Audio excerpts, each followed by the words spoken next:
సినిమాలను పైరసీ చేస్తున్న కేటుగాడిని అరెస్ట్ చేశారు సైబర్ క్రైమ్ పోలీసులు. తూర్పుగోదావరికి చెందిన కిరణ్ కుమార్ క్యామ్ కార్డు ద్వారా సినిమాలను పైరసీ చేస్తున్నట్టు గుర్తించారు. ఇప్పటి వరకు 65 పెద్ద సినిమాలను థియేటర్లోనే పైరసీ చేసి మాఫియాకు అమ్ముతున్నట్టుగా తేల్చారు. ఒక్కో సినిమాకు 400 క్రిప్టో కరెన్సీ తీసుకుంటున్నట్టుగా నిర్ధారించారు పోలీసులు. క్రిప్టో, బిట్ కాయిన్స్ రూపంలో వచ్చిన సొమ్మును ఇండియన్ కరెన్సీలోకి మార్చుకుంటున్నట్టు గుర్తించారు. ఇటీవల విడుదలైన కన్నప్ప, కుబేరా, అంతకుముందు రిలీజ్ అయిన Thandel, Single, Kismat, Pelligaani Prasad, Game Changer, Prathiroju Pandage ఇలా ఈ ఏడాదిన్నరలో విడుదలైనటువంటి 40 పెద్ద సినిమాలను పైరసీ చేసినట్లు చెబుతున్నారు.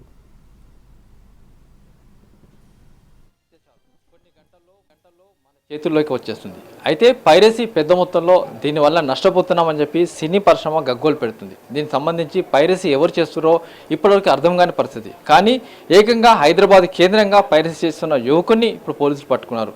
ఏకంగా 7.5 కాలంగా 3,700 కోట్ల రూపాయల సినీ పరిశ్రమ నష్టాన్ని కలిగించిన పైరసీ చేస్తున్న యువకుని అరెస్ట్ చేసి అటు రిమాండ్ పంపించారు. ప్రస్తుతానికి దీనికి సంబంధించి మనతో మాట్లాడడానికి ఇన్స్పెక్టర్ ఉన్నారు. సార్, నరేష్ గారు చెప్పండి, అసలు నిజంగా పైరసీ ఎక్కడ జరుగుతుంది, ఏం జరుగుతుంది, మీ దగ్గర సమాచారం ఏంటి? ఇది పైరసీ వచ్చేసి సార్, ఇప్పుడు చాలా రకాలుగా ఇప్పుడు థియేటర్లో స్క్రీన్ రికార్డింగ్ చేస్తున్నారు. అట్లా కొన్ని హెచ్డి వీడియోస్ కూడా లీక్ అవుతున్నాయి.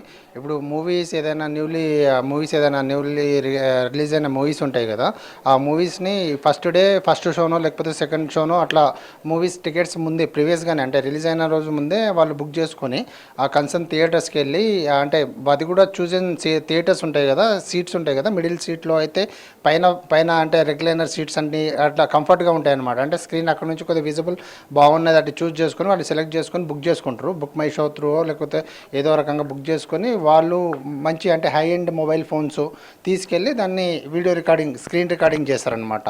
మేబీ ఆ మొబైల్స్ని ఏంటంటే జేబ్ ప్యాకెట్లో పెట్టుకోవడమో లేకపోతే పాప్కార్న్ది బాక్సెస్ ఉంటాయి కదా, దాంట్లో పెట్టుకొని వాళ్ళకి కనబడకుండా కన్సిల్ చేస్తూ మొత్తం మూవీ అనేది మొత్తం రికార్డ్ చేసి పైరేట్ చేసి బయటికి తీస్తారు. అంటే ఇప్పుడు మీరు కుమార్ అని ఒకరిని అరెస్ట్ చేశారు. అతను ఏ విధంగా చేస్తున్నాడో, అతను ఎప్పటి నుంచి చేస్తున్నాడో, ఎన్ని సినిమాలు పైరేట్ చేశారు?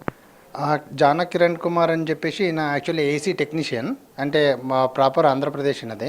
అయితే ఇతను దాదాపు ఒక 4-5 ఇయర్స్ నుంచి చేస్తున్నారు. మాకైతే 2 ఇయర్స్ నుంచి చేస్తున్నా అని చెప్పారు, కానీ దాదాపు ఒక 40 మూవీస్ వరకు చేశాడు.